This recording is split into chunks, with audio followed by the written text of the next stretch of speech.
No, that's what static sounds like. So, all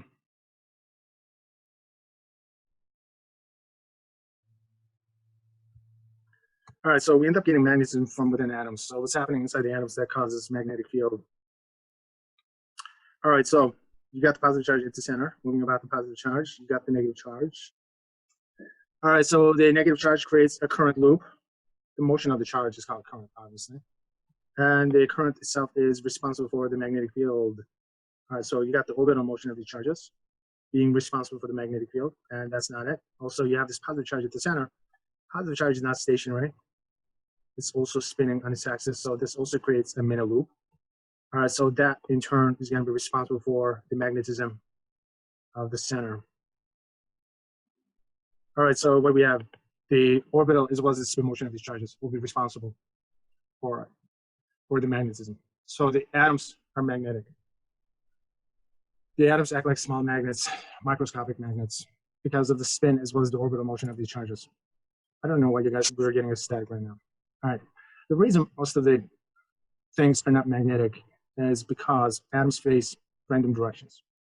All right, so these are mere microscopic magnets. They face random directions. They point in random directions. So the overall magnetism cancels out. If you can somehow get all the atoms to point in the same direction, this stuff becomes magnetic. That's what it means. All right.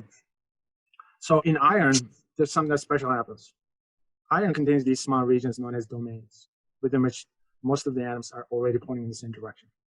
So the way to get the rest of them pointing in the same direction is to use an external magnet. So by using an external magnet, you can get all the atoms to point in the same direction. Can you tell us what makes iron different from other metals? Well, for one thing, iron has the ability to become magnetized. Could you explain? Sure. In a piece of iron, like in any metal, the atoms face in different sort of random directions. You mean like this way and that? Yes, so to speak. Objection, I'm bored. Hang in there, Mr. Savage. Continue, Dr. Fullergast. Well, if the atoms in iron can be organized somehow to face mostly in the same direction, that iron becomes magnetized. It would send out an invisible field of magnetism, a magnetic field, all around.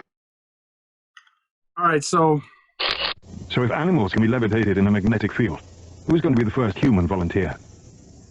by using a strong enough magnet, you can magnetize just about anything. People ask, well, what can I can levitate a frog, or I can levitate a bead or something. Can I levitate my grandma? Well, the answer is yes, but to levitate grandma, you got to have a magnet that is about 100 megawatts worth of power and has a diameter of, say, 2 feet. I think you could do it for, $500 million. It would be cheaper to hitch a ride on the next space shuttle.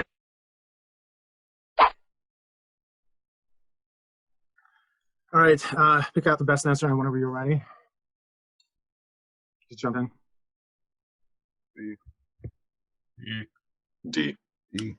Okay, so I'm getting two answers. All right, is it B or is it D? Okay. How's magnetism generated is not the same as how something becomes magnetic. If you pick B, the B is regarding how you make something magnetic.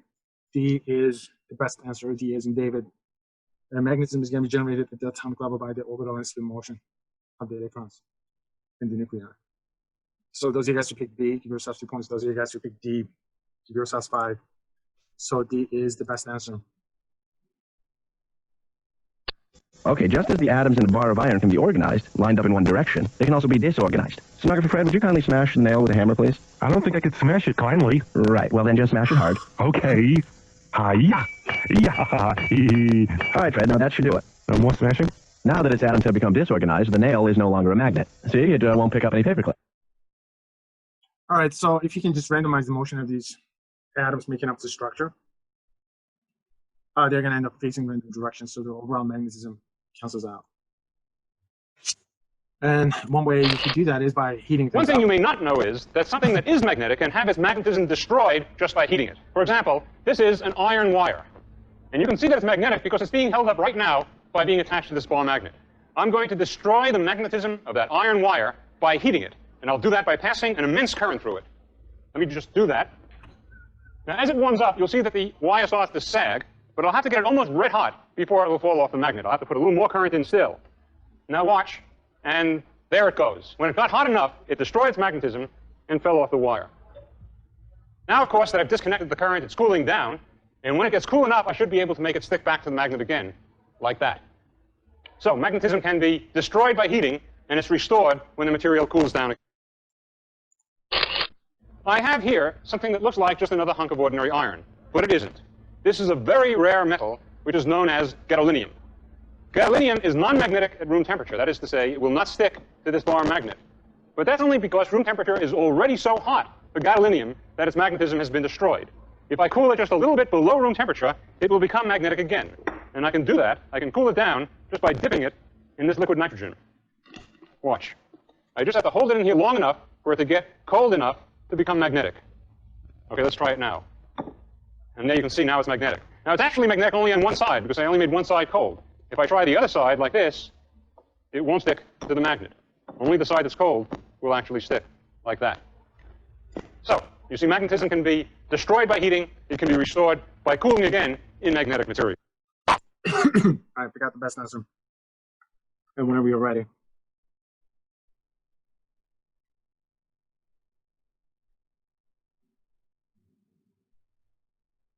A.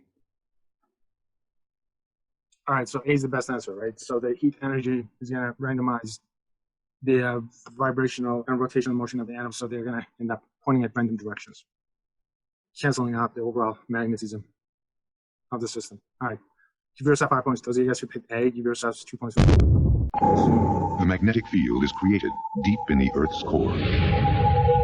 It streams out near the South Pole, loops around the planet, and then runs back into the core near the North Magnetic Pole.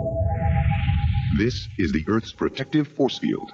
Without it, we'd be in trouble. It protects us against radiation from space. It's a little bit like being in the pod here. This shields us from weather on Earth. The magnetic field of the Earth shields us from space weather and space radiation. Space weather is nasty. The winds that blow through the galaxy are winds of radiation, some of the most harmful from distant exploding stars. But there is another source which is much nearer, which is our sun. The sun itself is a thermonuclear furnace, and this flings off huge amounts of dangerous material in very large explosions. In some cases, it's about the same mass as Mount Everest actually coming towards us. Every few hours, the sun ejects billions of tons of electrically charged particles, the solar wind. Often, the Earth lies directly in the path of this onslaught. But magnetism deflects charged particles. This means that the solar wind is unable to penetrate the Earth's magnetic shield, and so flows harmlessly around the planet. The only visible signs of this drama far above our heads are the northern and southern lights, produced when solar particles trapped in the Earth's magnetic field are dragged through the atmosphere toward the poles.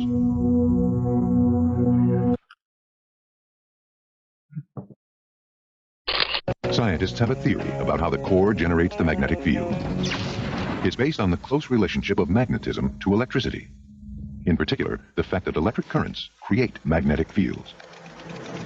Now, there's no electric current going through the coil to start with. The iron filings just go down like pepper in a pan, but if I turn on the electric current, then you can see the iron filings line up with the magnetic field that's produced by the current in this electric coil. So it's really currents inside the Earth's liquid metal core that we think gives rise to the magnetic field. All right, so how's the core causing the magnetism? Let's talk about the core. All right, a couple of theories. Initially, they thought the surface of the Earth is negatively charged, right? All right, so you know that the Earth spins on its axis in this direction, about 1,000 miles per hour. So, which means that it's going to generate these surface currents. And so they thought that initially the surface currents would be responsible for generating Earth's magnetic. This is so cute. All right, so that's it. All right, so what's wrong with this theory? Does anybody see anything wrong with this theory? Because I kind of like the theory. So the surface currents generating the Earth's magnetic field? Because magnetic north isn't the same as polar north. Okay, all right, Ian, give yourself 10 points for that one. No good. And so the next one is, if that's the case, obviously it's not the surface current, so it's gotta be something that happens within the Earth. What happens within the Earth is you got this molten metal core. All right, so the Earth is spinning on its axis in this direction. And so the core has to be spinning in the same direction as the Earth is. So, which means that the core is generating these currents, which means the charges are moving in the same direction. So as a result, what happens? It's going to generate the magnetic fields.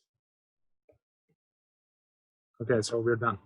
So the core generates the Earth's magnetic field. So now this makes perfect sense. Does anybody have a problem with that?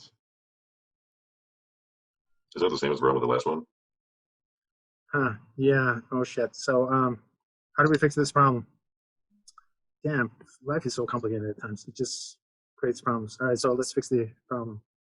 I'm thinking that we should probably make the current go in the opposite direction, so that this problem is fixed. Yeah, let's do that. Yeah. Okay, so now we're done. Okay. Cool. All right, problem fixed. So the core is spinning in the opposite direction of the spin of the Earth. The magnetic field is pointing towards the north. The problem is solved. Cute. You put a B here, you put a B here, so you got double B's, and then pointing in the right direction, and we're done.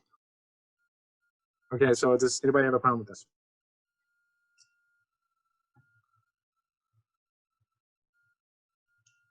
Are we good? That's the same. Oh no, I made the core spin in the opposite direction. Now the magnetic field is pointing in the right direction. So the core is spinning this way. Because the core is spinning that way, the magnetic field is pointing in the correct direction. I think we are fine now. So the Earth is spinning this way. The core is spinning in the opposite direction. The magnetic field is pointing in the correct direction. I think we're fine. Are we good? You say so. Yeah, I'm happy. Who's not happy? No one sees a problem with this? I'm sure they do. Anybody? I mean, those of you guys who like to buy a bridge, I got more bridges to sell. Okay, so who else wants a bridge? Guys, I'm looking at this. This looks fine. If you don't question the details. Where's the current coming from? It's coming from the motion of the core, because the core is spinning in the opposite direction. Oh, okay. And the core's got these charges, and charges are flowing in the same direction, and blah, blah, blah. All right, so this is good so far. All right, so anyone else? You guys don't see anything wrong with this? The magnetic north still isn't the same as polar north. Okay, yeah, you're right. That's the reason why I kind of tilted it this way. Polar north is here, and the magnetic north is slightly as is. It's called observational science. So it's not 100% the same. So was the arrow supposed to be the rotational axis? this arrow is the rotational axis, yeah. Right. And So yeah. It's like, okay, so you want me to put the rotational axis here? Okay, I did it, but it's gonna vanish, just like your dreams. All right, so, so what happened? All right, so what's going on, guys? All right, let me ask you a question. Why would the core be spinning in the opposite direction of the spin of the Earth?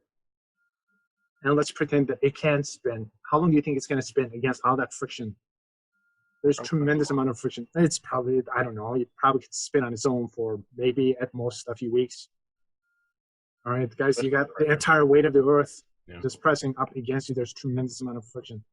All right, how long do you think you're going to be able to spin against all that friction? Not that long. And furthermore, what would cause it to spin in the opposite direction of the spin of the Earth? I mean, if you're religious, you could say maybe you got special angels that could cause it to spin in this direction. And how long do you think, or aliens, how long do you think that's going to happen? Not for long. So what I'm getting at is this is no good. Spin of the core doesn't really explain it either. All right, the core needs to spin in the opposite direction of the spin of the Earth, blah, blah, blah. It doesn't make a lot of sense. So the question is then, what explains what goes on here? Becomes kind of tricky. All right, let's go to an expert. Someone who can illuminate this problem for us. The Earth's main magnetic field we know to be caused by the flow of large-scale electric currents deep inside the Earth. I know he's an expert because he's about to put himself to sleep. There are other components of the field, but the main field, the dipolar component, is associated with these currents. We don't know exactly how the magnetic field is produced. We could have said we don't know, but it was a nice speech. Don't have an accepted model. We don't have an accepted model. So what is it that we know? We know that the currents cause magnetism. In detail for the production mechanism. However, we know it's somehow related to the motion of these molten conducting materials in the rotation of the Earth. All right, so which means that you molten conducting materials, which means that you get these convection currents, and somehow it generates the magnetic field pointing in the right direction.